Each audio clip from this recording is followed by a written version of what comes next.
What's up, baseball world? Welcome along to another edition of Jay's Talk with Jay. It's coming home, and we're not talking England not bringing it home. We're talking Blue Jays are coming back to TO. We will touch on that, no doubt, a lot. I am joined today by Sheldon and Rob from Blue Jay Center. As always, boys, how you doing? Jay, you can look at it glass half full, glass half empty. I got let home early work today for the first time ever. I can go home at 3. I was thinking, wow, I can actually watch the Jays. And nope, turns out we're rained out. But at the same time, then I wouldn't be here. So it all works out in the end. I'm tired. That's the best I can tell you. Yeah, one of the best things about being on here, though, is that I can come in here and make fun of Sheldon face to face about his Yankees. Oof, that was rough last night. He's already started. Oh man, gotta get them in quickly, man. Just cut to the chase. I like the fact that they went and got COVID to try and take out Vladdy, and it never worked. You couldn't make it up. It's like, I tell you what, Judge, we're going to give you COVID, and then you need to take out Vladdy, Bo, Marcus, Teoscar, just so that we can try and finish above them. And it never worked because Vladdy is superhuman, and he's just proved he's not human at all. Like, he can't even catch COVID when he's standing next to the guy. But again, we'll talk about that. Obviously, All-Star Game, our MVP is we already know he's our MVP. But now I think the tables are turning, and he's turning into everyone else's MVP. We don't have a huge amount of games to talk about. When me and Sheldon were on, I think we spoke. It was the Tampa Bay series, wasn't it? It was around about that time. So there's not been much baseball played. I think we need to obviously start with baseball's coming back to Canada. A huge announcement just late yesterday. I'm going to give my 2 cents first, though. What is the point in bringing baseball back to Canada if they won't let me enter the country? Like, I am so annoyed. Like, I was like, oh man, this is great news. It's great. And then I was like, hang on a second. No, it's not, because they won't let me in. Because I'm not exempt. You'd think I would be. I'm more of a superstar than some of the Texas Rangers players, for example. But whatever. But yeah, great news that they're coming back. I think they announced a little while ago 15,000 capacity. I'm guessing that's still more than Salem Field, right? Was it around about the same? It's around the same. I think Sheldon Fields, if I'm not mistaken, I think I saw somewhere in the 17,000 range. So it's there or thereabouts, and I'm guessing that 15,000 to start with. Yeah, because I think right now I'm not sure exactly. We're in stage 3 here, Sheldon. That's correct. So yeah, so I think what they're saying, from what I read a couple hours ago, that they're going to treat it as an outdoor venue, so it's going to be 15,000 to start, and then we'll see what happens from there. So 15,000 people versus I'm not sure what the last attendance was at Salem Field, but please tell me that doesn't have to mean that the roof has to be open. No, it could be closed. How are they going to police that though? If it wasn't, let's say, like, you can only have 15,000 with the roof open, and then with the roof closed, it's like a lot less than that. Well, what if someone already bought their tickets? So that's the kind of the caveats that they're gonna have to iron out, that I'm still not quite sure how it's gonna work out. Yeah, so I think right now they're just saying 15,000, but we'll see. I'm pretty sure as it'll start evolving into something else as the date gets a little bit closer. But good that they're coming back. Let's see what the fan reaction will be. Granted, it's going to be a small reaction because of the small crowd, but if they don't make a mad pop for Vladimir Guerrero, then something's seriously wrong with people in the seat.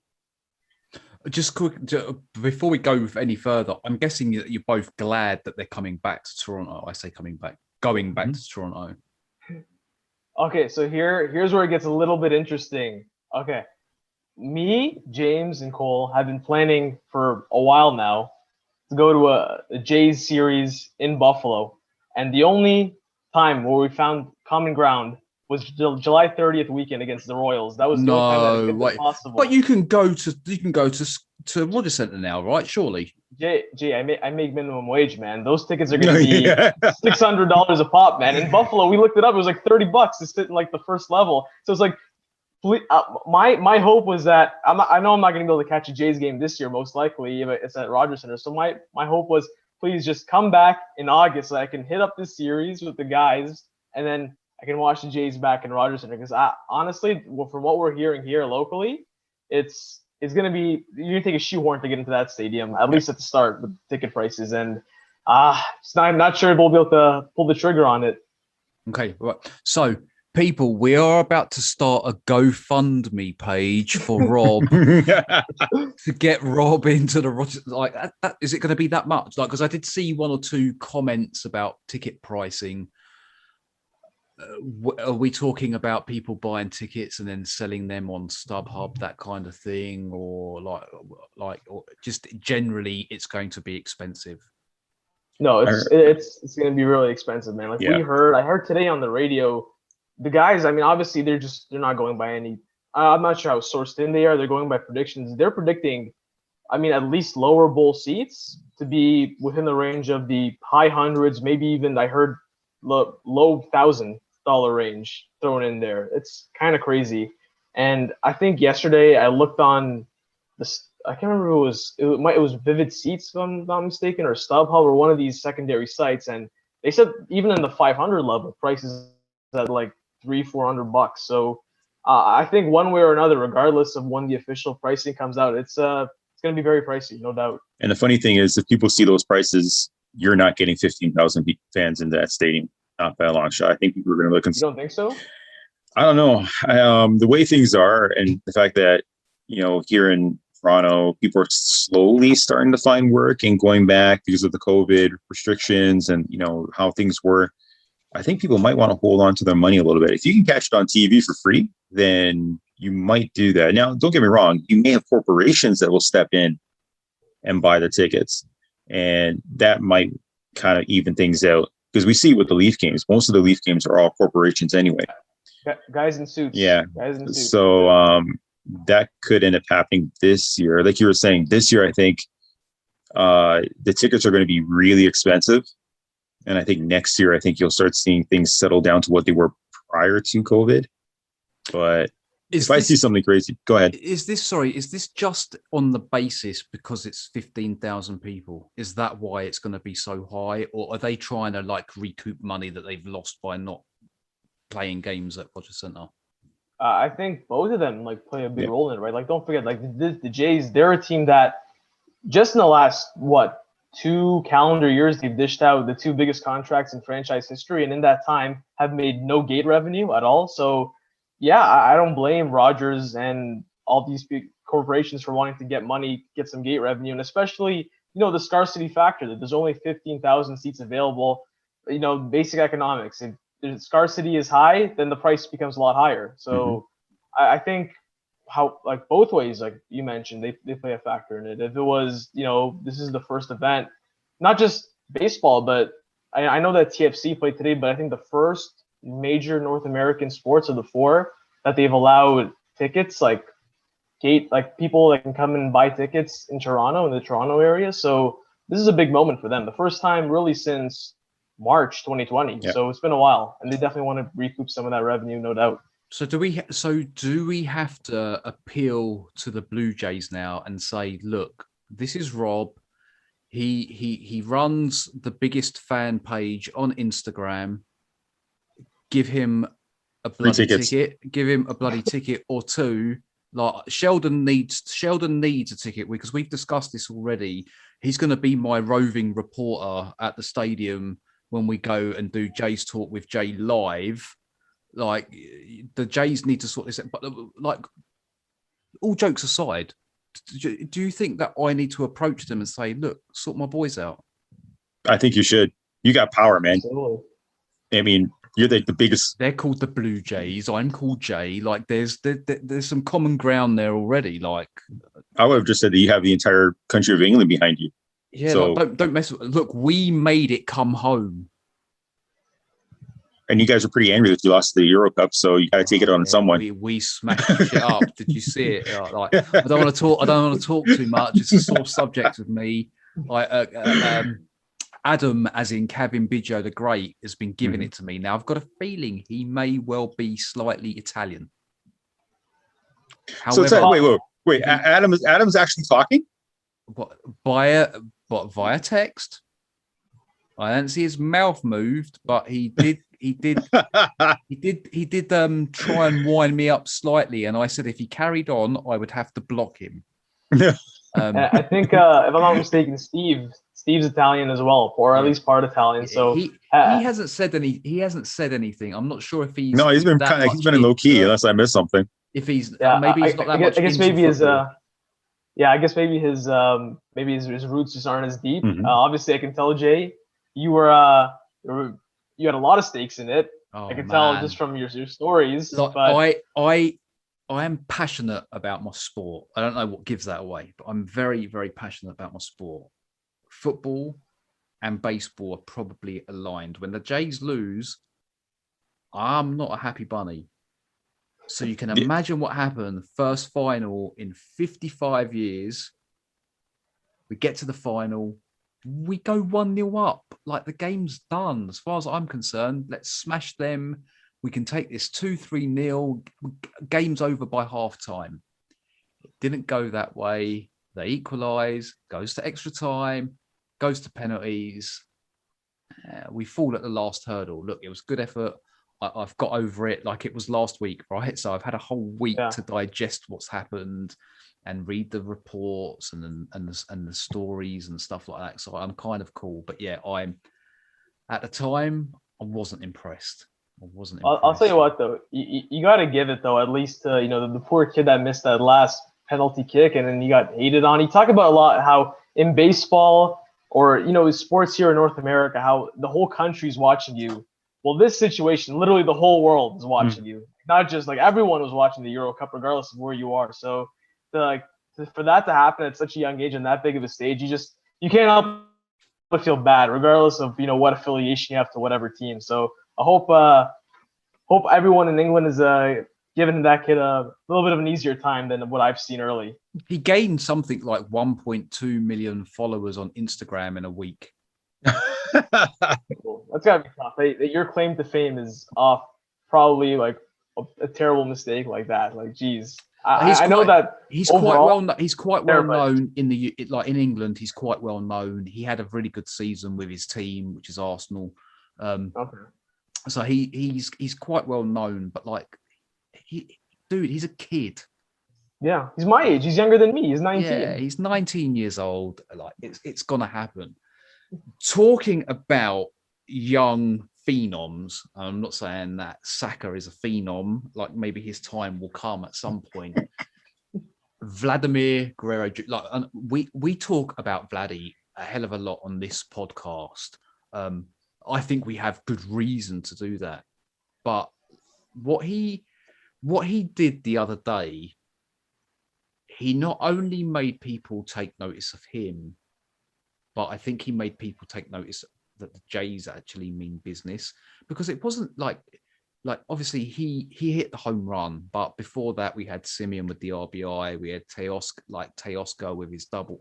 Like, there was a lot of things that happened that had Blue Jay stamps all over it, and I just thought it was a great. And I'm not going to do it. I thought it was a good 2 fingers up to the Americans. Especially the commentators and stuff, because it was like, oh, we're gonna muck around and we're just gonna talk with Tatis while Vladdy's batting. Look what he did. Tatis never done that. None of these other stars did that. It was billed as the Shohei Ohtani show. Look, Ohtani's done great in what he's done so far. In fact, no, I'm going to change that. He's done okay. Someone said to me the other day about he's a pitcher that can bat. I don't think that's the case. I think he's a hitter that can pitch a little. And I think there's a big difference, right? So, I mean, sorry to cut you off there, but just from watching him this season, I mean, I think he's both. I think you can probably say he's both. But he's not an elite pitcher. I mean, I would put him at that. You don't think he's top 5 right now? No, pitching? because he's been smashed around a little bit. Let's put it this way: if I was going to pick him as one, I would want him as a power hitter than I would as a pitcher. That I could name 10 pitchers that are better, 10 starting pitchers that are better than him. We've got 2 of them. I don't know if I'd go there. Who would you take over Ohtani right now? Robbie Ray easily. Sure. Okay. Yeah, I think you have a case to be made, but don't forget, Robbie Ray's only been doing this for 1 year, right? This guy is like he's got legitimate stuff in MLB in the majors. I don't know. Robbie Ray? No. Ohtani. Ohtani. Yeah. Okay, fine. So I think you have a case for Robbie Ray. Who else? Ryu. I don't know how you couldn't want to pick him. I would go experience over half a season every time. Yeah, but wouldn't you rather have the potential? Like if you're picking a team right now, would rather have the young guy who's 22 and can throw hard than Ryu, who, let's face it, is probably I'm not saying he's there yet, but probably transitioning towards the end of his career. He's the velocity, soft tossing. If I was picking my rotation for the World Series, you need 4 pitchers. If I had to pick between Ryu or Ohtani, I'm picking Ryu every time. It's just my again, we're talking only as a pitcher, yeah. Mm-hmm. Right? Yeah, as a pitcher, just as a pitcher. As a pitcher, I'm going for the experience. Look, I'm not saying that the All-Star game is anything to judge anything by, because I think we all know that it's not. They kept saying it's an exhibition game. It's an exhibition game, which Vladdy stole everyone's thunder. But that's beside. That's beside the point. I just feel that I like what I've seen with Ohtani. I really do. As a hitter, as a pitcher, I'm still dubious. I want to see that over the whole season, because the problem is that people have been saying he's a little bit injury prone. Now, is that going to affect his pitching? Is it going to affect his hitting, or does he stay healthy for the whole season? We'll find out in 3 months, right? Yeah, don't forget too, he's also had Tommy John, right? So that's also a fair point to make. That had it not been this year, the fact that there's literally no precedent for what Ohtani's doing right now. The last Babe Ruth was 100 years ago, whatever. The game's completely different now. We know so much more about the game and its inner details that I'm essentially discarding on that information that we got from Babe Ruth back when he played. But I think, to me, the fact that Ohtani struggling coming up out of Japan as a pitcher, and then he had forced to take Tommy John, I think this year, had he not been able to do what he's doing this year and pitch and also hit at a high level, we would have been done with this whole hybrid idea of a pitcher/hitter. I think the easier solution would be that he just becomes a full-time hitter in case he gets hurt. I think that's probably where it was trending, but I really do think that the fact that he's been able to prove that he can do both at a high level is just, to me, it's incredible. That's a great point though, Rob. And this would be my question. Yeah. If he ends up being someone that can hit 60 home runs a season, I'm not saying that he will, but if he ends up being someone that can hit 60 home runs a season, is he more valuable as a hitter or an okay pitcher? And that's where I would be asking the question, because is he not going to do himself more damage pitching every 5-6 days when you've got guaranteed 60 home runs a season? And luckily it's not something that the Jays have to worry about, because he's not our player. But if I was sitting in the front office at the Angels at the moment, I'd be thinking to myself, what do we do here? Because if this guy can hit like this, are we just asking for trouble? I think as of right now, with the way it's going, the fact that he's doing both at a high level, you can relax the restrictions as it is. But I definitely think that eventually, sustainable. To me, that's the $1 million question. The fact that we've never seen this before would question. There's no precedent for this being sustainable. So, and the guy's throwing 100 miles an hour. Yeah, and he's off Tommy John, like I said too. So that's, I think, to me, eventually they're going to be hit with an uncomfortable conversation.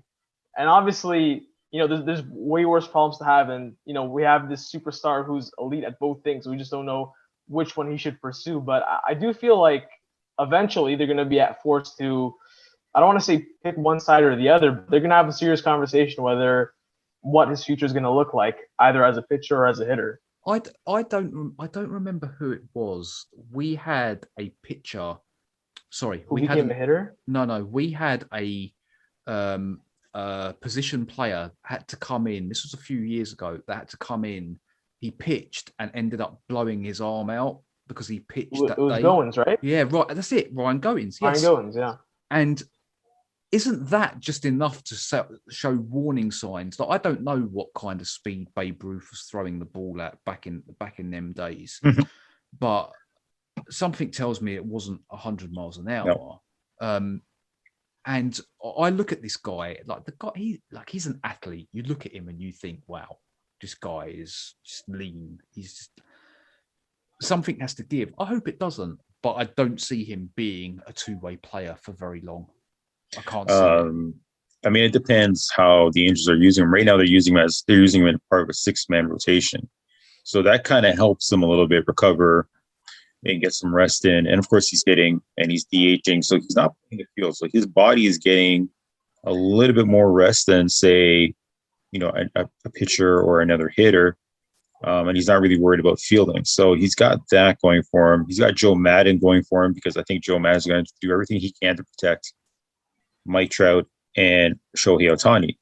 And you can throw in Anthony Rendon. They actually, when you think about it, the Angels actually do have a decent offensive team. It's just a matter of, can they stay healthy? Can they get the pitching? Telephone. Yeah, that's I have no idea what that is, and I don't really care. But it's the Jays offering you free tickets to the first game. Well, I thought my mom was going to answer it, but okay, she's just hung up on the person, so maybe it's not. No, it's just, I mean, the way they're using Ohtani this year, can they continue to use Ohtani in that fashion? That's another question. And then you also got to think, if you take a look at Ohtani when he first signed with the Angels versus what he was doing in Japan to what he looks like now, he has gotten bigger. Like, you take a look at his shoulders. That dude is just like, he's gone from like my size to like huge. So like you were saying, Jay, it's, how long can he last? We've seen guys with that type of build after a couple of years kind of get injured. So I hope he doesn't. I think he's great for the game. I think what he's doing is amazing. And I can understand why people say he's the, possible MVP. Keep going, keep talking, because you're going to lead me to my next thing. But I think at the end of the day, you got to go with who's the most valuable to their team. And right now, it's probably Vladdy. I can't see anybody else other than Vladdy being popular. If you take Vladdy out of that lineup, I don't think Bo gets the pitches he gets. I don't think Teoscar is as successful as he is. And that's nothing against Teoscar. That team will be struggling. So Vladdy is the linchpin of that entire offense. So at the end, in 3 months, we're going to find out how the voters vote. Will they go like how Rob thinks, with all the new age analytics and all the WAR and OBA and all these acronyms that nobody has ever even heard of or wants to hear? Or will they kind of look at it and say, well, who's the most valuable to your team? And, which teams had the better record as well? Vladdy helps that. So right now, the Jays have a better record. So. Okay, so just quickly saying that, Mm-hmm. I get what you're saying, but thinking about it, surely Ohtani would have more value, because not only is he scoring runs, he's also preventing runs. So technically, he would probably come out on top of that, surely. Well, what I'm thinking is if you go with how then they're doing it now, they're justified by saying, well, like you said, take a look what Ohtani's doing. He's more valuable to his team, but how successful is the team overall? Whereas, the old age, that's what I'm saying. Yeah, but that's how it was, who's the most successful who's the most important player to your team. And with that being said, we've seen the voting kind of change, back in the 90s and 80s, 90s, even 2000s, it was, who had, either you had to have incredible numbers or you were incredibly successful with a successful team. Who votes for the MVP in the American League, National League right now? No, yeah, writers. So baseball writers, they all have a vote. I think there's some regional writers. There's the national guys, obviously. They all have a say in it. I don't know exactly how many people have ballots. I know in the NBA it's I think like 64 or something like that. I could be wrong, but I'm not sure how it works. But it's always the writers. It's always regional writers, national writers, and then they're all American. No, I don't think so. No, they have Canadian writers as well that are involved in that. So I think you may. I mean, it depends. Again, it depends on.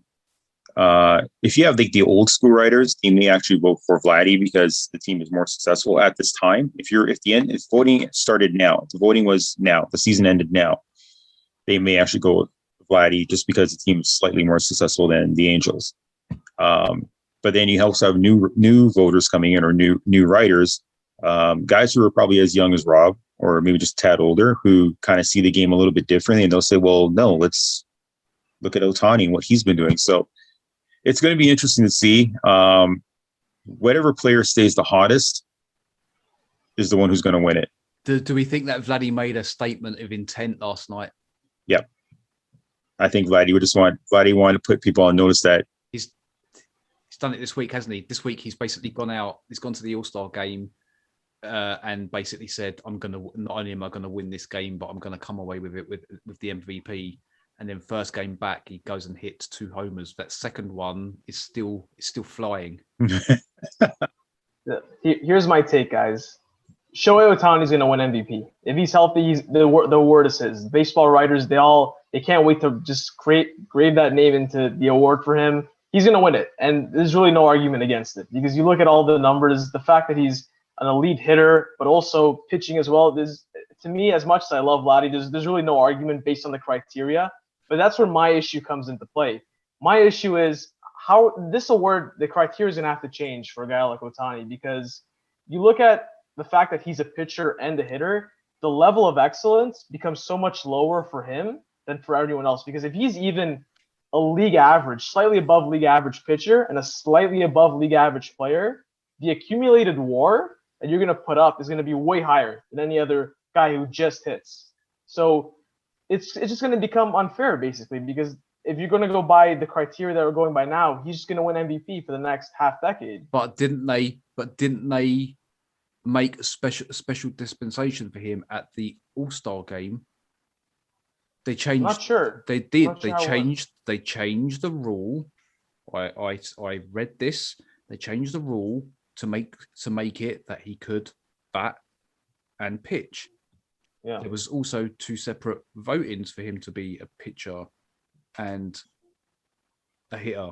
Yeah, there's nothing stopping. All I'm going to say is, it feels to me that they're manipulating the situation to for him them for the current for the situation that it is because of him, and that's fine. But I'm going to put this out there. When Mark Maguire and Sammy Sosa and stuff were hitting how many ever home runs it was they were hitting back in the day, did they win MVP? So the year that Maguire hit 70, Sammy Sosa hit 66. Sammy was the one who won the MVP. When Jose Bautista hit 54 home runs, he won. He had the most home runs that year, didn't he? Yeah. But he didn't. He was only fifth in MVP. Yeah. Josh Hamilton won MVP, I think. Yeah. Yeah. So you don't win the MVP just on home runs, because Ohtani's batting average isn't anywhere near Vladdy's. He's not as good of a hitter, but the fact that he's pitching. But is that the argument? So are we actually not? So we're not actually talking about his hitting skills whatsoever. We're actually talking about him being an okay pitcher, because he's not in the top 10. Like, if you can tell me that he's in the same league as people like DeGrom and stuff, then I think you're drunk. Like, but he doesn't have to be. That's my point. He doesn't have to be. All he's got to do is just be slightly above average pitching and a good hitter, and then you have the MVP award, because no one else is going to be able to put up enough wins above replacement as a hitter or as a pitcher, they're going to surpass you because no one does both but him. But that's my point. DeGrom will win the National League MVP probably, yeah? If he carries on pitching like this with the numbers he isn't putting up because his numbers are literally zero, he's going to end up winning that. Now, if you're telling me that his ERA is going to be, I don't know, let's say it's 1, for argument's sake. Let's push it a little bit higher than what it actually is. Let's say it's 1. And Ohtani's is going to be 4 something. I think it's 350 now. Yeah. Now. Yeah, it's like 340. Yeah, you're right. 349. I just checked. I was actually looking at it. But do you understand where I'm coming from? How can that be a comparison? Like, how is that even possible? Like when there'll be at least, I'm going to try and make you feel better, Rob. At least 5 pitchers that are going to have better stats than pitching stats than him. Because those 5 pitchers don't also have a 1,000 OPS with 30 plus home runs as a hitter. That's why. I think so. Rob being youthful, so I get to pick on him now. Take him down, brother. Take him down. So he's talking about wins above replacement. It's almost like, and that's a statistic that the younger generation kind of looks at and uses as a scale to look at players. Is he the most? Yeah. So if he's, what we can agree on is Ohtani the most outstanding player we've seen this year? I think hands down, yes, because of what he's capable of doing. But how valuable is he to his team? Is he keeping his team in pennant contention? That's arguable. Is Vladdy keeping his team in pennant contention? I think we can say yes. Now, if you take... Okay, Zach. The Jays are 1.5 games better than the Angels as we speak. Like, we're talking like... but let's look at it. I'm not saying we're acting the Angels are like bottom of the barrel, like they're right. But no, but that's what I'm saying. Like, we're talking about, let's see what happens at the end of the season. Now, can Ohtani keep now? Well, Mike Trout's coming back. That's going to help his cause, right? Without a doubt. I think Ohtani is the most outstanding player in the league. If there was an award for the most outstanding player, he gets it for what he's doing. But I'm talking about, if you take Ohtani out, you still have Mike Trout. You take Vladdy out. Is there a Mike Trout type player on that team, on the Jays? No, because we got rid of Derek Fisher, didn't we? So Derek Fisher was gone. So that ends that discussion about who's the next Mike Trout. So I think Ohtani is the most outstanding player for what he's capable of doing. But it goes back to, is he the most valuable? Like I said, if you take Vladdy out of that lineup, is there, in this case, the Angels have Mike Trout and Anthony Rendon, guys who have a track record. The Jays, other than George Springer and Marcus Semien, because let's be honest, their Bo's only played 162 games. And Teoscar has just now become the player that we think he is. So, like, again, we'll see what happens. I mean, it's nice to talk about it now, but realistically, it's still a toss-up. Either one of these two teams, if they falter, the other player is going to win the MVP, hands down. If they're battling for the pennant, like Rob was saying, there's only like a 1.5 game difference between the two. Then it becomes, what are the voters going to look for? At the moment, I'm voting for Vladdy. And that's only by just a smidgen over Ohtani. Because I'm not going to, discredit what Shohei's doing. But let's see in 3 months. Shohei can go hot and literally blow Vladdy out of the water statistically. And then there's going to be no comparison to it. Okay. But we'll see. Okay, so I've listened to both of you. You've both got arguments for both sides. If let's just say Ohtani, I don't know what his record is at the moment. It's like 3-1 or 4-1. He's 4-1 with a 3. Yeah. 4. Let's just say he goes through the rest of the season and his average is, his ERA is, I don't know, 3. Let's say it's 3.5. That's decent, yeah. 3.5, and he goes 10-2, 10-2, 9-2, something along those lines. Yeah, but his record really mattered. Wait, hear me out. And he hits 60 home runs, there or thereabouts. Mm-hmm. Yeah, that's for the argument for Shohei. Vladdy, on the other hand, Also hit 60 home runs because he's on par to do that, roughly. Yeah. It's there or thereabouts. But his batting average is 340. He hits 100 and whatever RBIs, and he takes the Triple Crown. But he also ends up topping slugging, OPS. Well, I could go on. Who wins? I think you just answered it. For Vladdy to win it completely and take it out of the hands of the voters would be the Triple Crown. Yeah, that's the only way I see it happening. Yeah. I think that the fact that a Triple Crown, it's so rare where it's happened, 3 times in the last 50 some years. Yep. This would be the 3rd time if he does it. That, like, to me, that's the argument, because you talk about things not being precedent with Ohtani being the first hitter pitcher.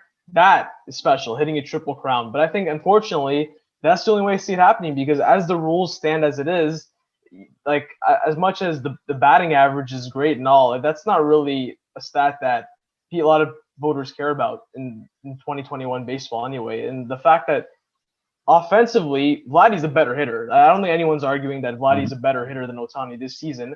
But the fact that it's even remotely Geezer couldn't even win the home run derby. Couldn't even get out the first. He couldn't even get out the first round. You think that's gonna affect his MVP chances?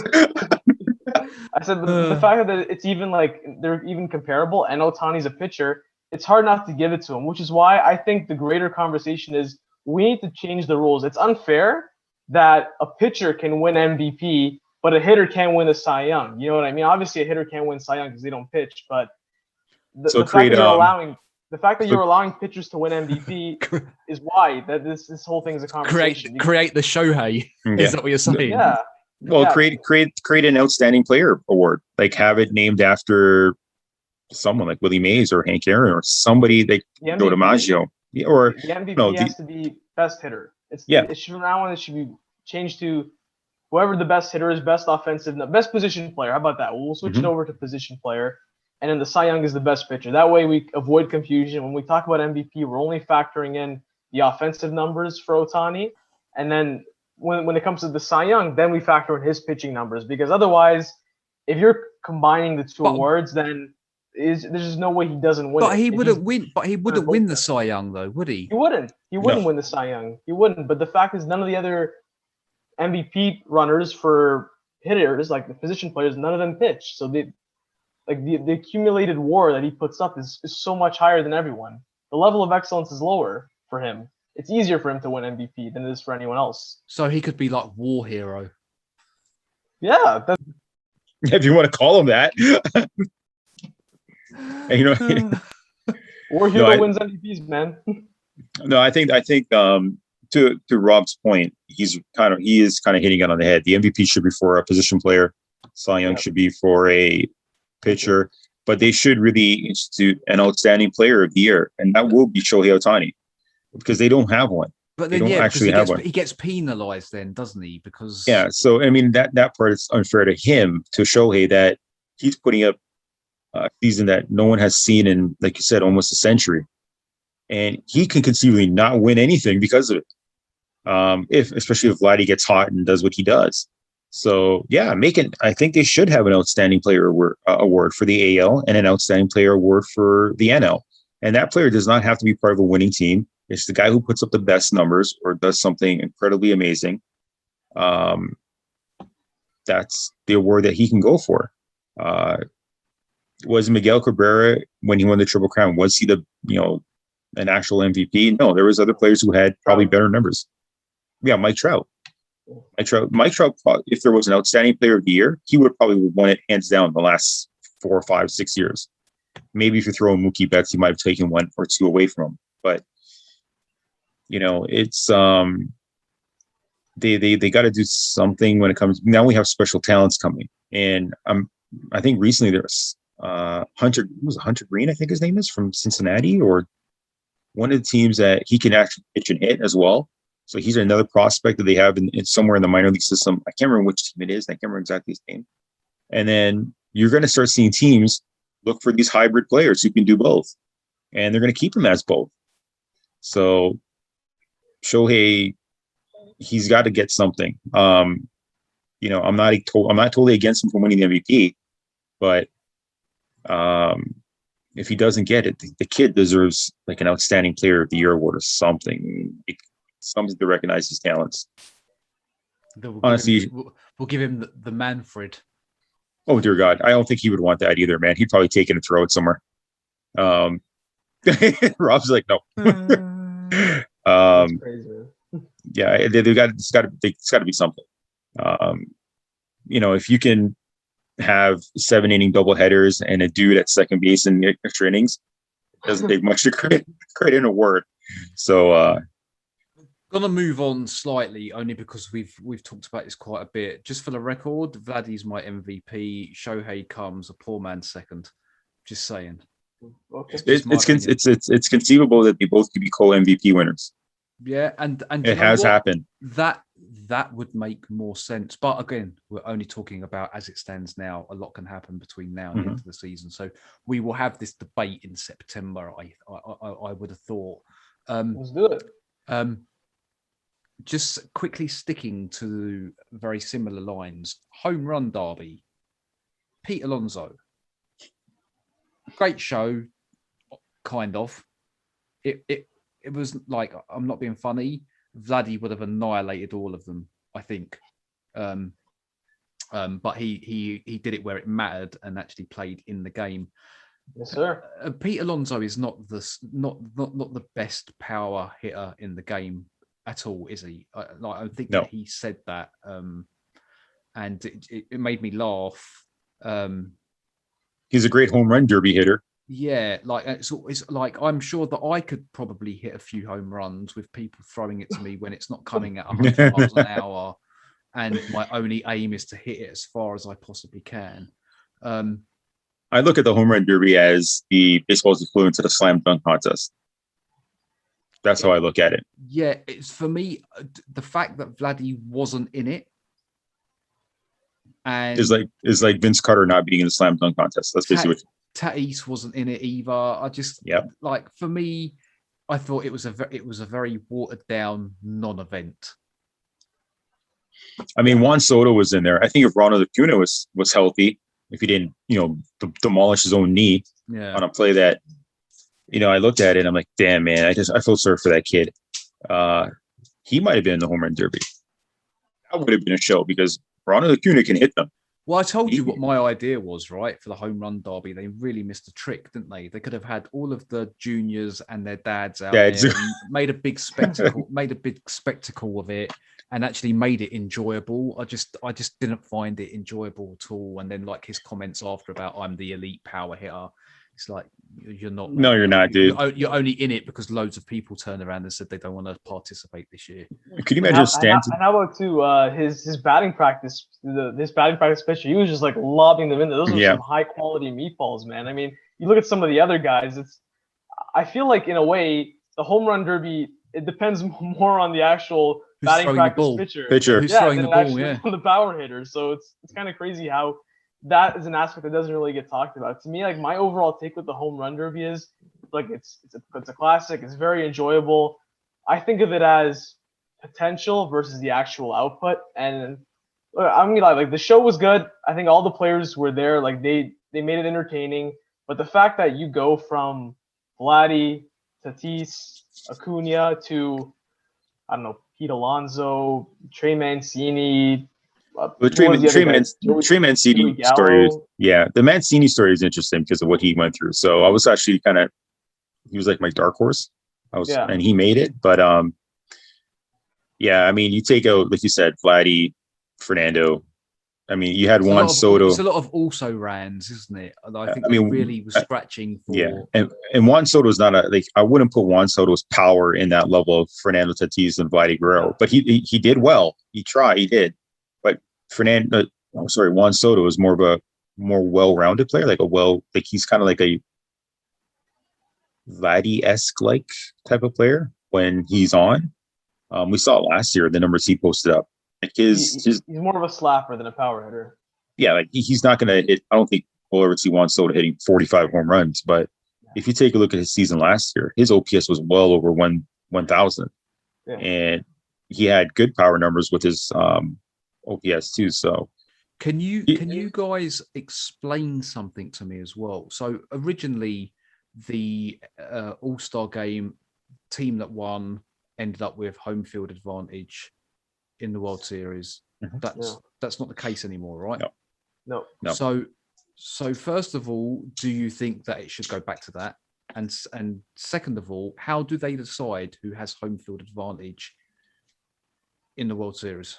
So prior to the whole whoever wins the All-Star game gets home field advantage situation, it used to flip it back and forth. So every other year, the AL gets it. Then the next year, the NL, then flips back to the AL. Then they went to the All-Star format where whoever wins, because they say they want to make it matter. Whatever division, whatever league wins it gets home field advantage, and they scrap that. And I think now they've gone to better record, right? The best record. Who's got the best record? Is that all it is? Yep. All it is, yep. Yeah. So if LA decides to run off 50 straight wins and have the best record in the entire major leagues, they are going to have home field advantage right through the playoffs. Oh man. Okay. I'll tell you what though, I don't hate that. I mean, I don't want an exhibition game in the middle of July where you see all the time is like players are getting interviewed on the field. They're having a good time. Like that game is to have that sort of implications to me. I just don't see that as appropriate. I'm glad they went away from that. And I also don't like the idea of like we're going back and forth. I think the home field advantage is to me, it's the best way to do it because in a way it benefits teams to play the whole 162 game season and try to win as many games as possible, right? You want to promote winning, then whoever has a better record, because otherwise then you like let's say for example you're a team that the AL wins the All-Star game and all of a sudden you're like a 90 win team in the last week of the year, you have a chance to get home field advantage over the other teams in the NL. You have to actually play the games and actually win those games so you can get home field. Otherwise you can just mail it in because you know that even if you lose these games, you're still going to have home field. So what happens if both teams in the World Series had 92 wins?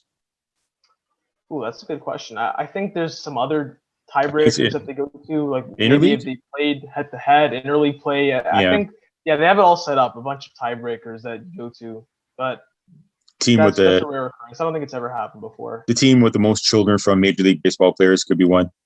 That would be the Jays. We'll take whatever we can get at the moment. I tell you, there's no. How about the team that had basically played no home games for almost a full calendar year? Should get home field advantage in the World Series. I put on my Twitter today, we have to be without doubt the only team ever to have 3 home openers in the same season. Oh, it has to be, right? I mean, what other team has had 2 even, now that you think about it in recent history? Three home. Well, we know that the Jays started the season that they moved to Skydome, started at Exhibition Center, and then moved. I think the Jays did it once before when they played in Puerto Rico against the. I think they did. I think it was the. Somebody... wasn't that an exhibition game though? Like what wasn't it? No, I think it was the next actual. No, I think it was an actual game because I remember Shannon Stewart popping 2 home runs or something like that. Or I know that was an actual game, but it's not like they actually put home games there. It was just that was like a one. It was just the one series. Okay. Yeah, I think so. It was kind of like the Japan series a few years ago between I want to say Seattle and Oakland. Yeah, it was them. Yeah, that's when you insist with a set of home run and people went nuts. It's interesting. We will end up with 3 home openers this year, and I tell you what, the home with our luck, we'll have 4. Something will happen in Toronto. They'll close it down, and the Jays will go to Montreal. They'll play like a month, and all of a sudden, something strange will happen. Doug Ford will say, "Nope, shutting it down," and Trudeau will shut everything down, and except for Quebec, they can play their games, or Newfoundland. Like it's kind of mad what's happened, but it's good to finally see that there might be some light at the end of the tunnel in regards to where they're going to be. I think we seem like we could possibly get on a bit of a roll, and I just wonder whether going back to Toronto and Rogers Centre maybe throws a spanner in the works. I think it might invigorate them. I think could go that way. Yeah. I think it's going to charge the Jays up, the Jays players. Now they get a chance to play at home. They get to sleep in their own beds. They get to sleep, they get to sleep comfortably. Like, I mean, I'm not saying there's an issue with Buffalo, but it's not Toronto. And I think that's going to kind of relax them a little bit. So I think the guys who are kind of, I want to say, we could say Cavan's been struggling. Maybe that might be, this might be it. Maybe this might kind of relax Cavan a little bit mentally, and he goes off and he hits 15 home runs in the second half or so. He's been better since he's come back from injury. Yeah. He's played good. Cool is it though? How cool is it though? Because like you guys remember the last time the Jays played in Rogers Center, it was like 2019. It was that team that was like on pace to lose 100 games at one point. You had Vladdy and Bo, who had just like dipped their toes in their big league careers. Now they're both coming back, all stars. You finally, you actually have a legitimate pitching staff this time, not three openers with Wilmer Font and Buddy Bouchier going every 5 days. It's like the kids are back home after graduating, and it's like they get their. It's so much has happened since the last time they played a game. It's crazy to think that you went from what that team was, legitimately a team fighting for lottery balls in the draft to we have a legitimate shot at making the playoff. It's kind of crazy how that's changed in these last 16 months that they've been away from the Rogers Center. It's not been talked about much, probably over the last week or so, probably because there hasn't been that much baseball. George Springer and his start to his second coming, because obviously he started, played 3-4 games, whatever it was, 2-3 games, went back down. He's come back. We've seen a bit, and I don't want to go by what happened yesterday because that would be unfair because it's one game. However, where do you think we are with him? Because he's probably the one player that we really need to step up this second half of the season for us to push for that playoff spot if we're going to really seriously go for it, because I don't think we're at a point now where we can afford to carry too many players. And I don't care however good he is in the outfield, we didn't spend that money for a star outfielder. We paid for someone that can consistently get on base and hit for power as well at the same time. First of all, do we think that he's batting in the right position in the order? I think, my point is do we think there's maybe too much pressure on him batting fourth when he could quite easily be batting fifth, sixth, seventh? No problem. So basically you're saying just tuck him down lower in the order until he gets warm, starts to get hot again, and move him up. Maybe because I don't believe moving Teoscar is doing us any favors. If Springer's constantly putting up zeros, that's going to cause us a problem down the line. Whereas when Teoscar's there behind Vladdy, that 1 to 4 is solid. It worries me that they're sticking with this. They've moved Teoscar down when Teoscar's done nothing wrong. He's actually been really good, and we're putting a player in there that's zero productivity. It's next to nothing at the moment. I just wondered what your thoughts were on it, because not many people have really touched on it. No one's really saying anything at the moment. But how long do we give it before someone needs to kind of make the point that, hang on, this is $150 million guy? Yeah, I think it's actually a very interesting question because there's so many angles attached to it. Well, number one, obviously, George Springer, everything he's going to do is going to be extremely magnified. You just said it, he's a $150 million player. He basically didn't have a first half of the season. He didn't play at all. Right now is basically his tune-up. Maybe if you think about it, he's hasn't even had 100 plate appearances this season. So the fact that he's starting basically his season halfway through during a playoff race, that only magnifies it that much more. So a part of me says, look at the track record. It's too good. Eventually, at some point, this guy's going to hit. It's proven that he's going to. But at the same time, you wonder when wait until he gets the ground running, right? Wait until he hits the ground running. Because right now, Teoscar, you're looking at him. He's a guy who's been with you in this organization for the last 3 years. He's been there through the tough times. He was your best hitter last year, but not pretty undisputedly.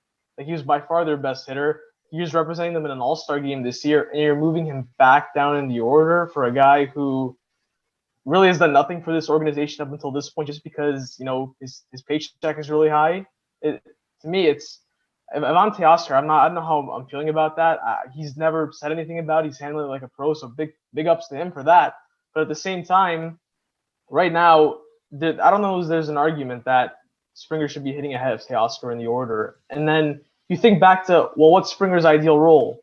The leadoff spot. And right now it's being occupied by another all-star who is having a great season, Marcus Semien, and who's an impending free agent. You don't want to kind of break that bond because how good he's been, how flexible he's been playing second base for you.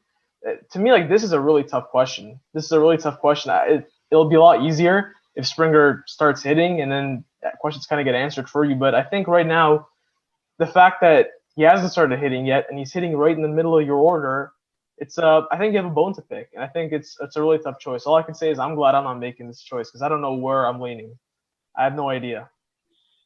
The number that speaks out to me is Teoscar's OPS in the 4th spot versus the one that's in the 5th spot. And there's almost 120 point drop batting 4th to 5th. That should be more than enough to move Teoscar back to the 4th spot and drop George down to the 5th or even the 6th spot until he starts to get going. Because right now it's he's struggling. He's struggling. Like Rob said, this is his kind of his spring training / summer training, right? He's missed a lot of time, and it's going to take him some time to get back to being the George Springer that we know and expect. So drop him 5th, drop him 6th if you have to. Wait till he gets some traction underneath him, starts posting some numbers. And I don't think George Springer will complain about that. George Springer doesn't strike me as a guy who's got an ego. He'll do what's right for the team. He'll feel what he's going to do what's right for the team. I think if you go to Springer and say, look, man, you're not really hitting well, maybe you could bat 9th for a week to see what happens. Just take this pressure off. Just go up there and just have fun. Maybe that gets him going, right? And I don't think George will say, oh, I think he'll say, all right, I'll do it. Whatever's good for the team. And, once he gets going, I think everything's going to be fine. It's just a matter of right now, George Springer should not be batting. Rob said there's really no case to be made that can say that he should be batting 4th. It's Oscar all the way. We play Texas. Obviously, it was meant to be game 2 today, game 3 tomorrow, doubleheader tomorrow. I know that we won yesterday, and it was quite a convincing win. But here's my issue with this: we're not going to be playing a poor Texas team every day until the off season, or so the postseason. Sorry. So how long do we give this? I said before that we don't mess with the top 4 until someone starts underperforming or their form drops considerably. You leave Marcus, Bo, Vladdy, Teo, and you leave it as it is and you don't touch it unless one of them gets injured or something along them lines. Then I think that you're in a position to change it. Yeah, I think, like I said, I don't think there's much of an argument for Springer hitting ahead of Teoscar, but I will agree that there is an argument for him hitting above anyone else in that lineup. So I think, to me, ideally right now, he's my 5th hitter because I do feel like Randall Grichuk giving you what he's giving you right now versus the potential of the Springer breakout, to me, that outweighs it. The Springer possibly breaking out outweighs what Grichuk's giving us, which you know what Grichuk's going to give. He's going to give you 25 home runs, 300 on base, and good defense. We know we're going to get that out of him. But with Springer, the star element is so much bigger than I'm okay with him hitting 5th. So really, at this point, I'm not moving Marcus Semien with the way he's been playing. You'd have to be crazy to move him from that leadoff spot.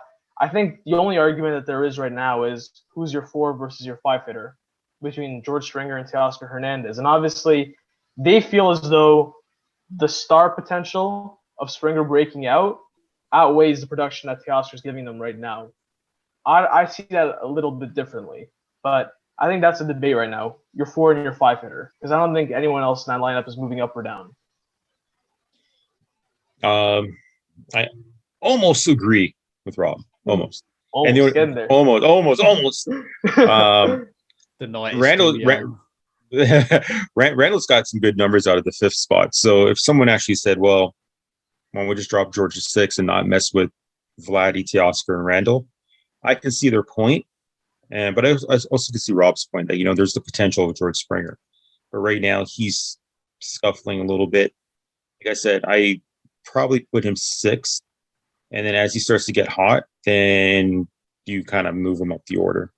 And like I said, I don't think George Springer is the type of guy that has an ego when it comes to stuff like this. I think he understands it. I think he knows that he's struggling a little. And I wouldn't be surprised if he does continue to struggle, that he's the one who goes to Charlie Montoya and says, hey, drop me down a few spots because I'm not doing anything at the moment. Is he struggling because he's not leading off? That could be it. I mean, I think it's a serious question. No, you're right. I mean, he's been a leadoff hitter for pretty much the bulk of his career, and now he's kind of in a position where maybe mentally he's not used to batting 5th and 4th. Mentally, he's a leadoff guy, but he's a veteran. I think he'll figure it out. I think he'll know that at the end of the day, you have Teoscar Hernandez batting behind you, man. You're going to get fastballs. You're going to get a good pitch to hit. And you got Vladdy in front of you, and you got Bo in front of you, and you got Marcus in front of you. So if he's going to stay in the 4th spot, he should just relax, just cut loose, and just be the George Springer that we know. And I think he might be choking him. Last point, kind of on this little subject. Rob said that Teoscar Hernandez was our best hitter last year. Sheldon, do you agree with that, or do you think it was Lourdes? Ooh, I'm going to give it to Teoscar. As much as I'll give it to Teoscar. Teoscar had the better overall numbers. You take a look at overall numbers, I would go to Teoscar. Lourdes was your 2nd best hitter, I think. Yeah, he was. But and then he just can't get it together this year, though, can he? He's very, very. Oh, patchy. he's been. I said give him. I think what did I say? Give him till like June, July. I said, did I say June, July, and August? He would get hot, and he's kind of peppering, but we're not seeing what we're seeing last year. So I don't know.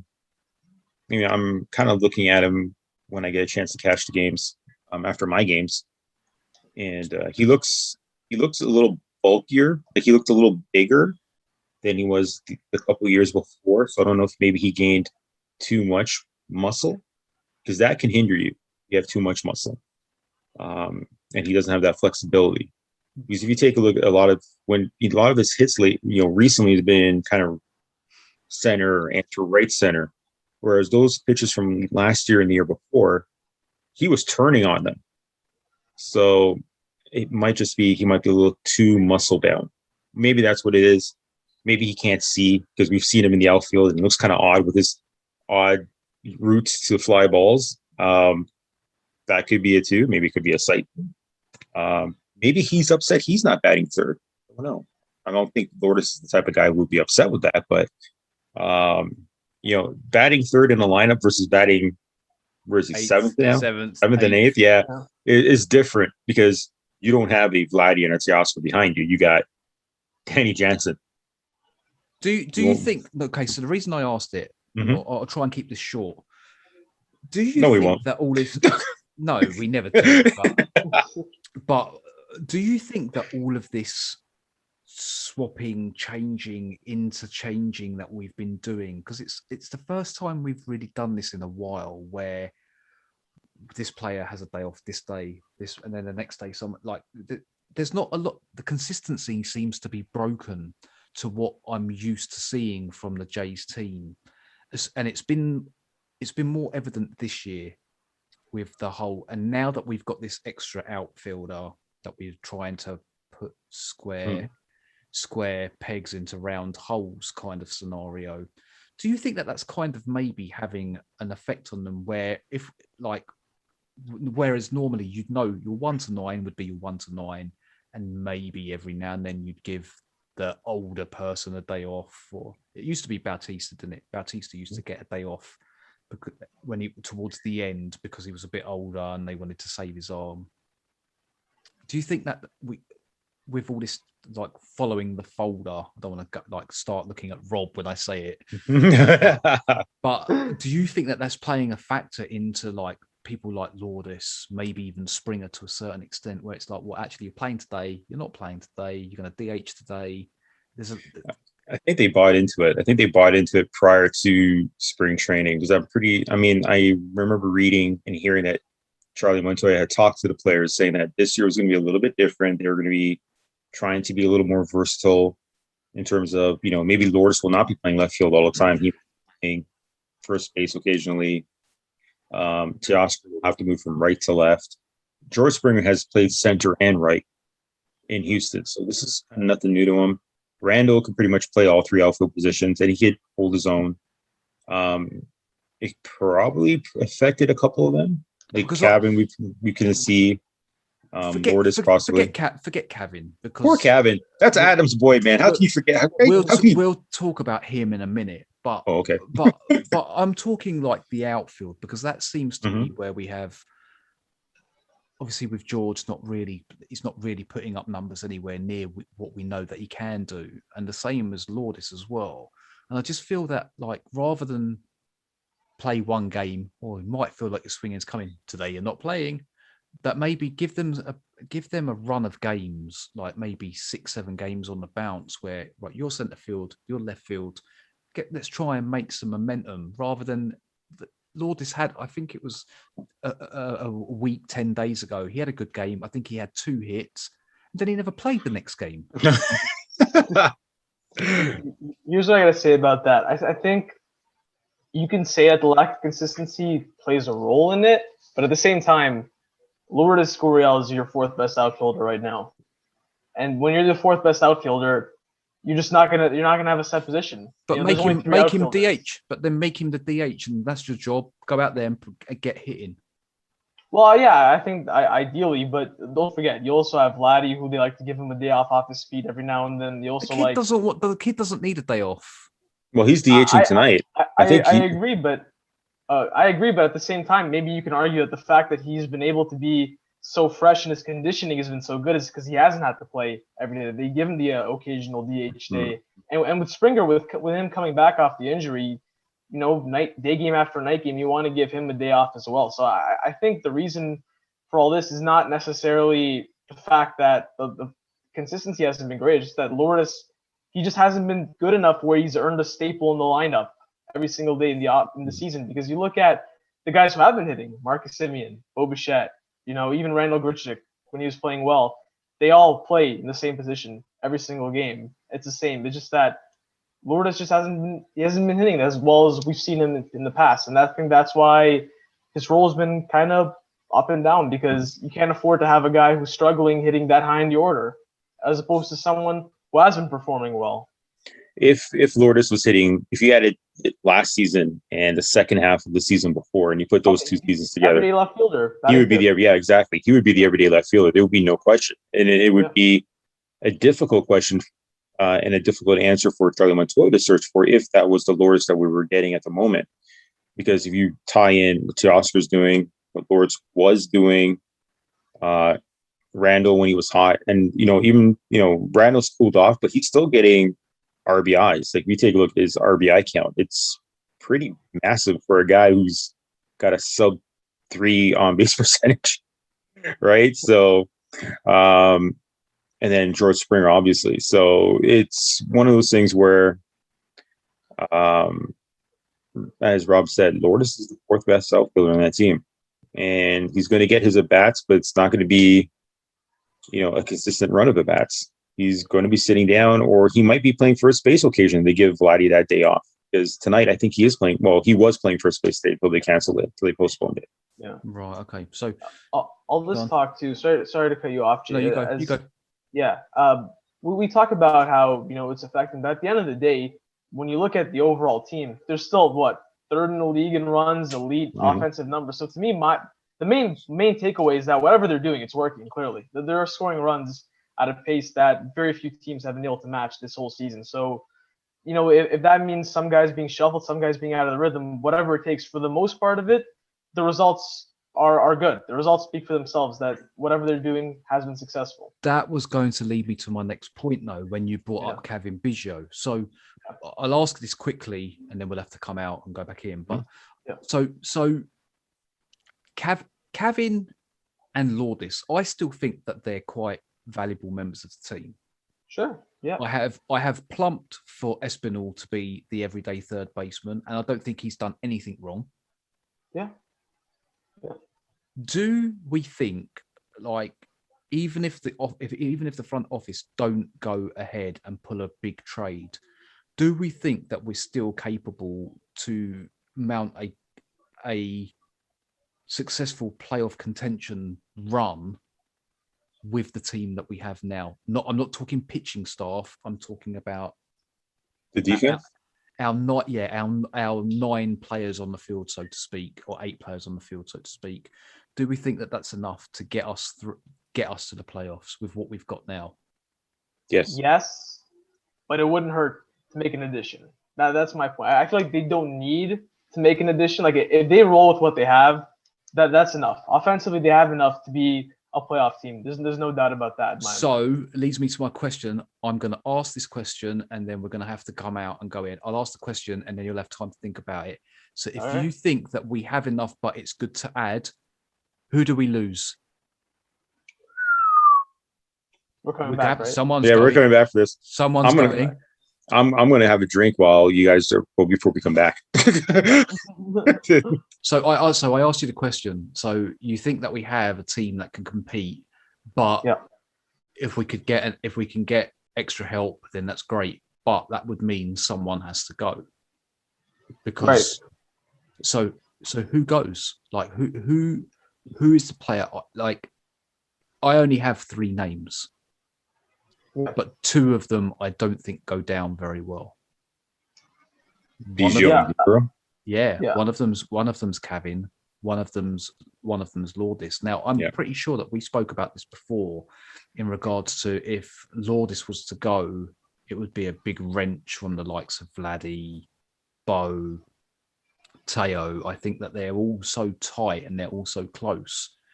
It would be a huge mistake. But if someone's coming in, and it's going to be a third baseman, right? Who else is really coming? You're not coming in. You're not replacing anyone in the outfield. Yeah, I agree. I think if they do make an addition, it's going to be a third baseman.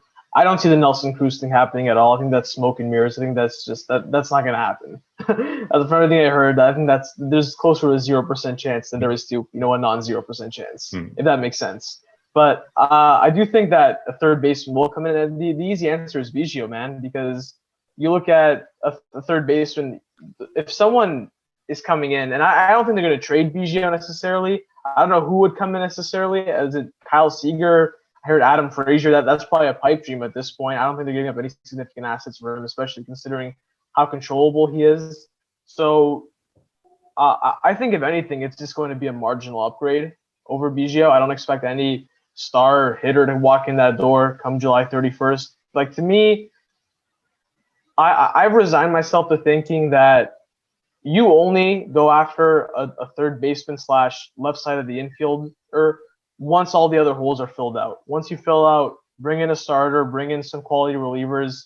You have enough time left before the deadline. Call some teams about a third baseman. But if not, I don't think it's the end of the world. I think you can get better. But if they go, if the lineup is the same on August 1st as it is on July 30th, I don't think that you're going to look back on that and say, yeah, they missed the playoffs because they didn't add another position player. That's how I see it.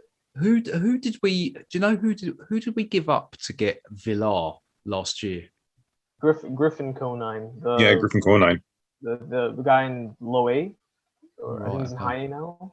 Yeah, I think he's Jeff Conine's kid, and they kind of had hopes for him to kind of develop, but I think his develop's kind of stagnated a little bit. So I just wondered, because I was like, who? Because the Villar thing didn't work out, really, did it? No. Yeah, I mean, that was funny because I was talking to a friend of mine prior to 2020, and we were saying, like, Jonathan VR would be a great upgrade for the bench because he can switch hit, he can play multiple positions, he can steal you a base, he's got a little bit of power. And then when we got him, we were kind of shocked. Like Jerome and I were like, we actually got Jonathan VR. And the more you see him play, the more he looks like he belongs out of Baltimore Orioles or the Florida Marlins. And that's not taking. I mean, he's a talented guy, but I think on those teams, he could make the mistakes and just continue moving on. Whereas it seems like in Toronto, the mistakes that he were making kind of was magnified.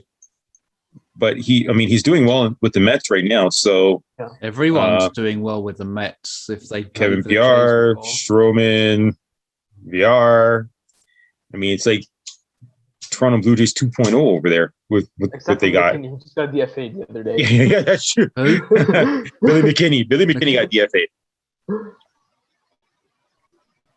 That was one guy I had. That's one guy I had a little bit of hope for, and just didn't work out for him.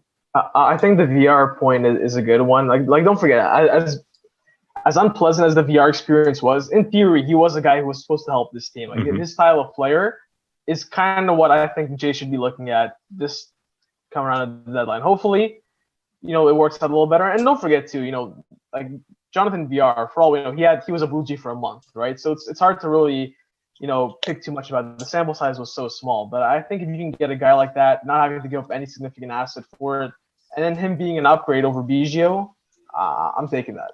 Then does Kevin turn into our super utility player? Yeah. Yep. I wouldn't have a problem with that. He's, you're basically by default, you're a bench bat, a pinch runner, a guy who can come and play defense. One day you might want to give an outfielder a day off, have him in the outfield. Yeah. I think to me, the versatility that he brings is really valuable in that role. He's kind of in the middle of everyday player / bench player right now. And I think if you get an upgrade over him, make him a full-time bench player for the rest of this season, I'm okay with that. Are we concerned that we don't have any pop on the bench? No, because your 1 through 9 is an everyday lineup. I mean, that's true, but I know you guys are thinking about if we need someone to kind of change the momentum of the game with swing on the bat. You got to remember that maybe one of the outfielders isn't playing that day, so that person's going to be on the bench. It would be nice to have a power. It would be nice to have a bat on the bench. We had Rowdy Sles and he got traded, so maybe a left-handed bat. I don't know who it would be. Isn't that Dickerson though? Yeah, could be Dickerson. Once he's healthy, but if that's a big if. I mean, who do you go for? Like Joey Gallo is not an answer. That's kind of that's like a pipe dream. I think you're not bringing anyone in.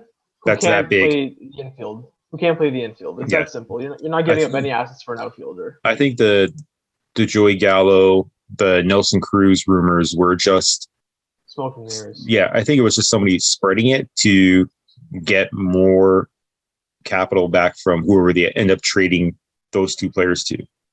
So it's kind of like raising their stock a little bit.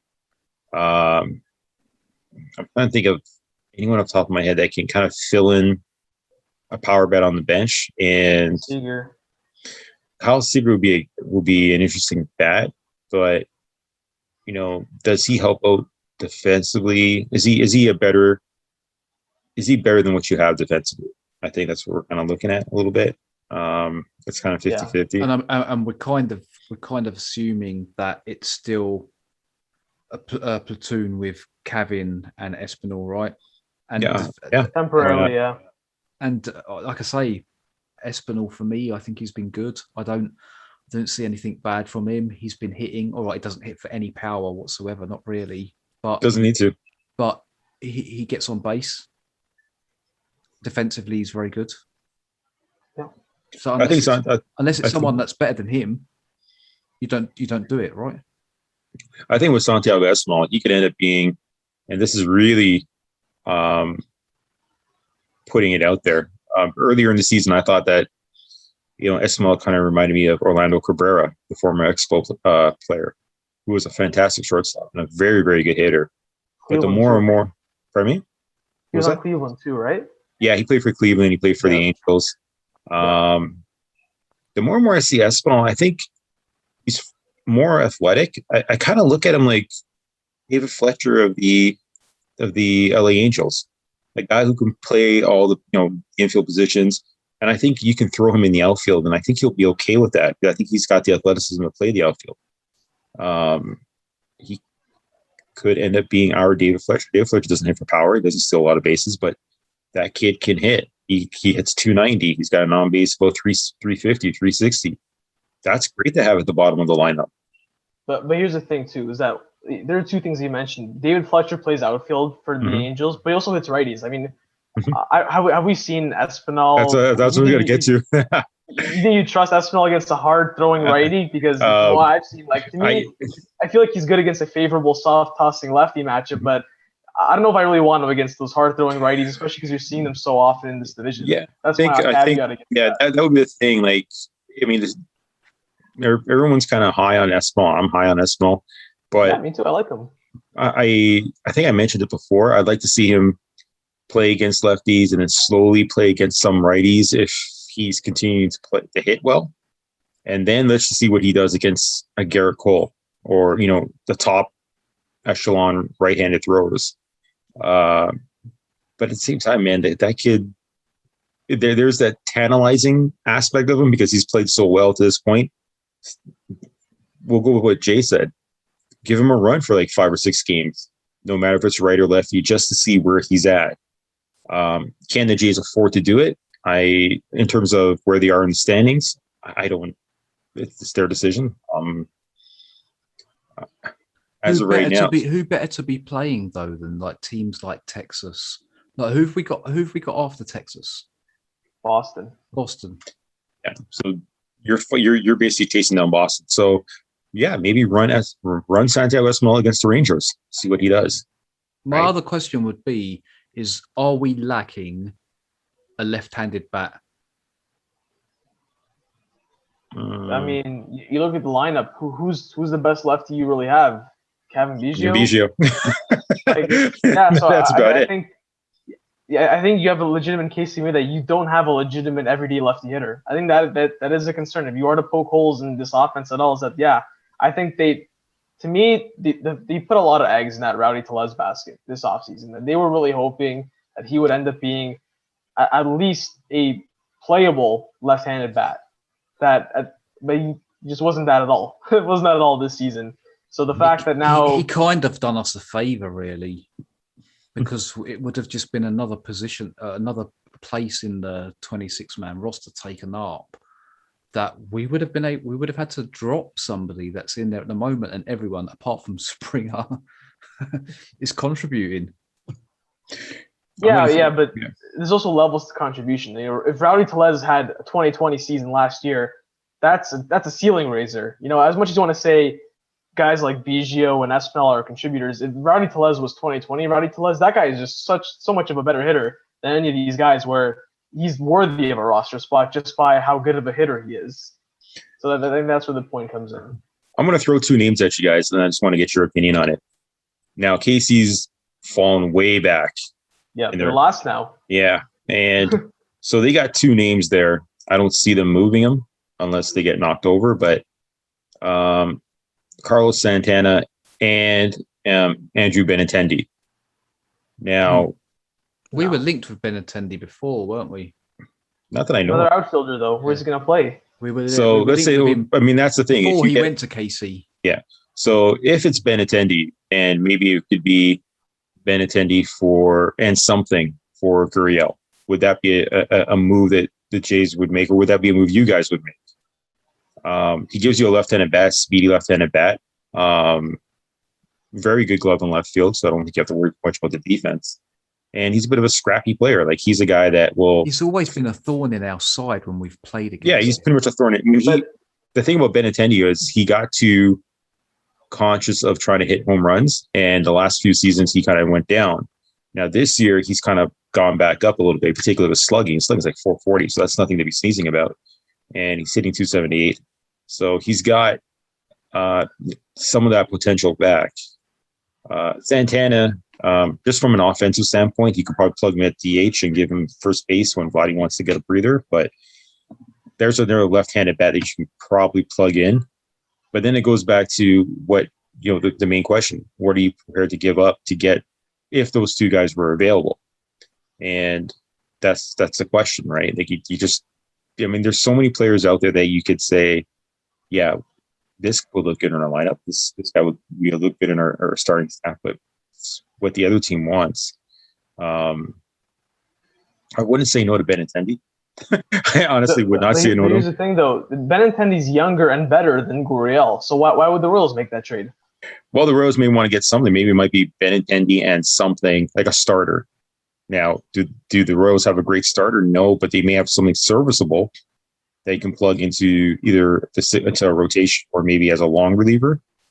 And then you can probably get Gurriel and maybe and low tier prospect. That's what it could end up being. Lourdes Gurriel's potential is there. We've seen it. This year just hasn't happened to be that year. But in terms of the overall offense, like you had said, they don't have anybody scary left-handed, unless you want to say that Kevin Biggio is a scary left-handed hitter. I don't think anybody would say that, unless it's Adam. No. Maybe that's about it. So who knows what's going to end up happening next year? Maybe, like I said, it's if you're going to make a move, it's got to be a move that's better than what you have now. And we still don't know what the future holds for Kevin Biggio. Maybe Simeon asked for too much money. The Jays let him walk to get a qualifying offer and a draft pick. And Kevin moves back to second. Maybe that's what ends up happening in 2022. But who knows? Like look at Rob's face. Like you Rob's say like, that, nah. and he's like, "Oh man, really?" To me, but I feel the same though. To me, like after having someone like, and again, half a season. It's only half. We don't know what he's going to do until September. But from what we've seen, for anything other than Marcus Semien playing second base next year is like taking 5 steps backwards, right? So here's my question: let's say just say you sign Marcus Semien to a contract similar to DJ LeMahieu.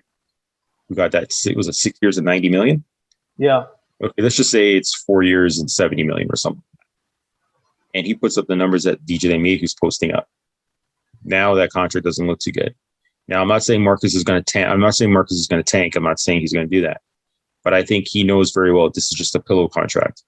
This is just a 1-year deal. Build yourself back up, and let's not forget he is going to be hugely a viable option for teams that may not want to pay for Trevor Story or a Carlos Correa.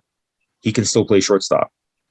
So if the Astros decide that, well, Correa is asking for too much, what would stop them? Go for Semien. Story or Semien, right? Or who's to say that Oakland regrets the decision of letting Semien walk and they turn around and throw $22 million a season at him? Maybe that might be enough to bring Marcus back to Oakland. So it's one of those situations where the Jays, you can give him a qualifying offer, and if he takes it, then it's just another 1-year deal. And we get back to the same situation that we're in right now.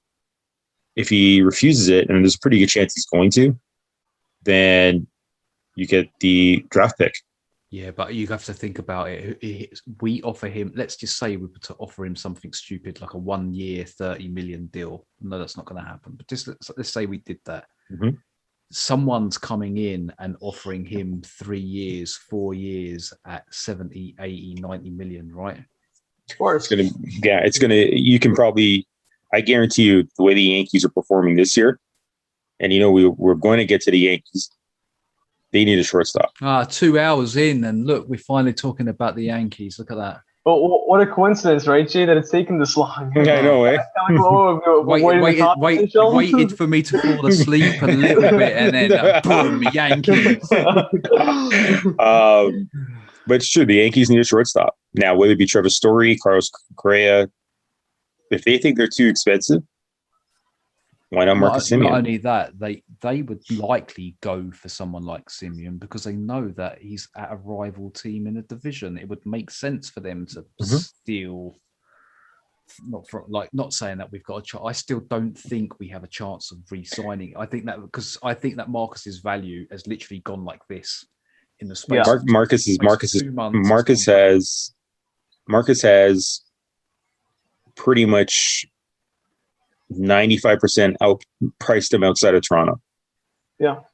I think that's what it is. I think that's fair. You can near enough pick where he wants to go now.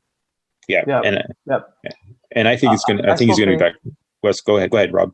I think the San Francisco thing is a real thing, because the fact that he's from that area and he has a chance to replace, isn't Brandon Crawford a free agent after this season? So like, to me, like that just almost seems like a perfect fit. They're contending right now. All of a sudden, no one thought they'd be good. They're really good. All of a sudden, they have money to spend. Relatively big market. Like, to me, when you kind of analyze the logistics of things, it almost seems too perfect of a fit. Yeah, and the Giants have money, despite what people think. The Giants have money. Well, even if they bring in Marcus Semien not to be the shortstop, be the second baseman, because they want to keep Brandon Crawford. Look at their entire, that middle infield becomes very, very good. That's nothing to take away from the players that they have. And I think Donovan Solano and a few other players that they got going down there. But you get a chance to get Marcus Semien. I think, like Rob said, it's too perfect of a fit. Talking about player contracts, it's been a little bit of a topic of debate online over the last few days since Vladdy's All-Star game performance. Where does the ceiling on his contract stop? Because we were all saying it's got to be similar to Tatis's contract, and that's your starting figure, and then he goes and does what he does at the All-Star game, and then he comes back last night and hits 2 home runs. And like, are we going into the realms of the unknown with his contract offer? Like, is that where this is going to go? Let's put it this way: he's not going to be getting a Ronald Acuna contract. That contract, that is a team-friendly contract that I don't think that's not even a starting point. I think it's going to end up being Tatis type. Fernando Tatis type. Plus. I think it'll be plus. I think it'll be right around there. Yeah, I think what everybody's waiting for is, I don't think Juan Soto's signed his extension yet. I might be wrong. Has he, Rob? I think he has. Yes? If I'm not mistaken, he has. Yeah. I mean, let me fact check that, but I'm pretty sure he has. Okay, so I think Juan Soto's contract is the one that you're going to be looking at. If you take a look at their careers, it's almost, I want to say parallel or similar, but you can kind of see the comparisons between the two more than you can see Tatis, because Tatis came out of the shoot run, like literally hitting. Ronald Acuna, same thing. They came out of the shoot, but Acuna took a team-friendly contract. That is something that I wish the Jays could have gotten out of Bo and Vladdy, but that's never going to happen again. You're right. He hasn't signed it. Oh, he hasn't? Right. Okay. Yeah. So I think the Soto contract is going to be the beginning. That's going to be that benchmark where they're going to start. Vladdy could easily say, well, hey, man, I'm a better player than Juan Soto. And that could be an argument. So once I think Soto signs, I think that's when you're going to have discussions with Vladdy and Bo. Because if Vladdy signs first, Juan Soto is going to look at that contract and say, whoa, time out, man.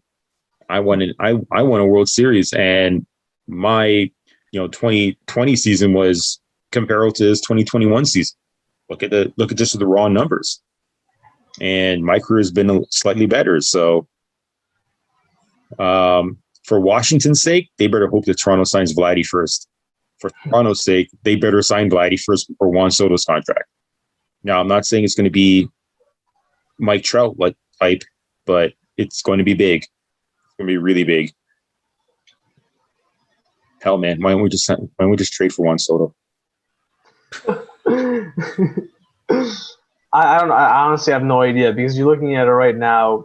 Like the Tatis contract is, in a way, it's sneakily team friendly if you think about it, because the years itself, they're big. The 14 years, who knows what world we're living in 14. Heck, I don't even know what we'll live in 14 months from now. But his shirt sales are worth that all on its own. Though. Yeah, right. Like, and he's making what annually 23, 24 million. Like if he's like 23, 24 million, that's not a lot annually. That is not like it's for a player of his caliber. The numbers that he puts up, that's like to me. I feel like the first half of that contract at least is a significant bargain. Where the last half of that contract is going to be you've already gotten so much positive production where you don't even worry about the last half of that contract. To me, I don't see that contract as necessarily being as big as everyone thinks. I think there's a difference between a long contract and like a big contract. And his is team friendly year by year is just very lengthy. So I don't know if Vladdy's if he wants the term, if he wants the years, because Tatis basically when he signed that contract, he's resigned his free agency rights. He's never going to free agency again. Vladdy, on the other hand, if he signs a 5-6 year deal, he's going to get a bag now and get another one at 29. So it's at the same time, well, what's he looking for? He's looking for security, or he's looking to get paid up front and then hopefully hit the market again in the not too distant future. I think part of Vladdy's contract will, and it's going to be strange to say this, but I think it's going to depend heavily on Bo, because those two are very, very tight. And I think one won't do anything without the other knowing. I think those two we've seen how close those two are. So if they offer Bo, say, 10 years, 220, Bo's going to tell Vladdy that, hey, they offered me 10 years, 220. And Vladdy by our... Vladdy by 10 years, 330. Sort of it's going to be something like that, right? So and now you got to ask yourself, if you're the Toronto Blue Jays, do you want to put almost $60 million of your yearly payroll into two players, or $50 million into two players? Like, they can do it. It's Rogers Communications that owns them. They can do it. So they have a pleasant and not so pleasant next couple of years to see. They may stagger the contracts. They may get Vladdy first and Bo second. It could be something like that. And Possible. Because with Hyun-Jin Ryu's contract coming off the books in a couple of years, that frees up 20 plus million. Ryu was a 3-year contract, wasn't it? 4 years, 80 million. Yeah. Oh, I don't know why I thought it was 3. I wish it was 3 now. Like the flexibility that you can get in that 4th year. Yeah. It's looking like they might need it. With him coming up tomorrow, it's kind of a big game for him. We need to kind of see the Ryu we saw at the beginning of the season rather than what we've seen over the last month or so. So I wonder if the Jays make a move for another starter if they go to a 6-man rotation. No, that's not going to happen. You don't think so? I don't think so. I think the last thing I'm going to do is throw off everyone and then have because think about it like this: you're going to a 6-man rotation just so you can have Steven Matz start? Like, are you really compromising that? Because in 2016, when they did that, they actually had 6 legitimately good starters. Where it's like, there's no way I can take this guy out of the frame. Like, I have to have this guy in my rotation. But to me, I'm looking at the rotation right now. You have 5 good starters. You don't need Steven Matz to go out there and make a start. But I don't know if Matz is actually in the equation. I think that we could see Thomas Hatch sooner rather than later. Well, but wouldn't you? I think to me, Hatch is he would have been good in a year where you don't have legitimate aspirations of making the playoffs because you just don't know what you're going to get. Like, he's never started in the big leagues before. If you really want to upgrade this rotation, contend right now, I think that's not the answer. I think you need a proven commodity. No, I was saying instead of, because Matt's his fortunes have turned massively, haven't they? Right. But I still think someone coming in, because me and Sheldon, we spoke about this last week, and obviously we've talked about Manoah and if they're gonna limit his innings or his pitch counts and stuff like that, and having a 6th starter in there maybe takes some of the emphasis away from Ryu and Manoah. It might actually work. It might actually work out.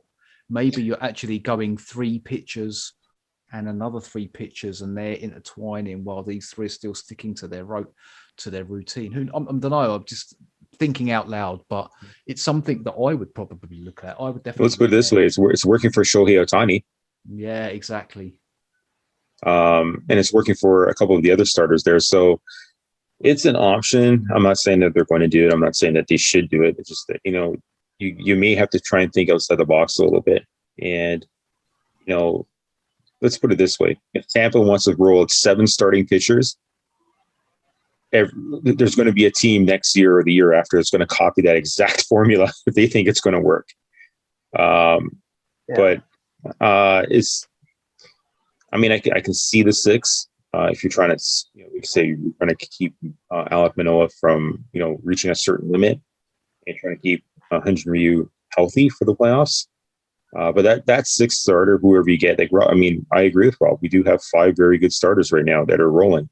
That 6th starter better be somebody good, just as good as those guys.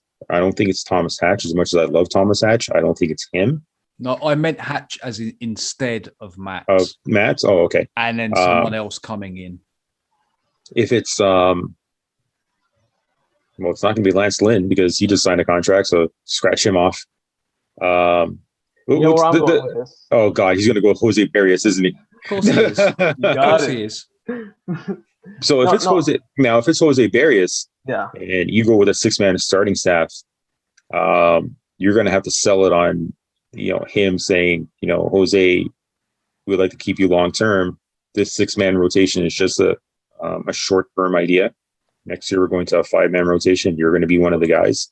But why go with 6 anyway? Just trade for Barrios and move Max to the bullpen. I don't see why. Why are we crunching the roster so we can get do we need Steven Matz starts that badly? Who knows, man? Let's put it this way. I know Steven Matz has been kind of shaky lately, but we've seen the potential of Steven Matz. We've seen it earlier in the season, and we've seen him go 5 innings and give up 1 run. And but he's hurt right now. I think he's in, or he's coming back soon. No, he's supposed to be starting this weekend, isn't he? Starting tomorrow. So his second game 2, he's starting, isn't he? Yeah. Right. Yeah. Well, let's see what he does tomorrow. If he comes back and pumps in 97 and gives up 1 run in 5 innings, then oh boy.